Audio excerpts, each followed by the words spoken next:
বিদেশিদের কাছে নয়, বিএনপি জনগণের কাছে নালিশ করার আহ্বান জানিয়েছেন আওয়ামী লীগ সাধারণ সম্পাদক ওবায়দুল কাদের।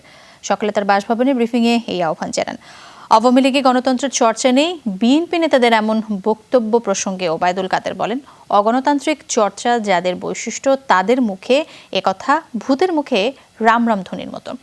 96 সালে জনগণ যাদের ক্ষমতা থেকে নামিয়েছে তারাই এখন গণতন্ত্রের সবক দিচ্ছে বলে মন্তব্য করেন ওবায়দুল কাদের। নেই বিলাসিতা, নেই আকণ্ঠ দুর্নীতি।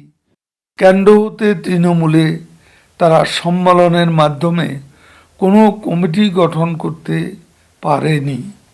তাদের মুখে দলীয় গণতন্ত্রের কথা মোটেও শোভন। নালিশ বিদেশিদের কাছে নয়, দেশের জনগণের কাছে করুন।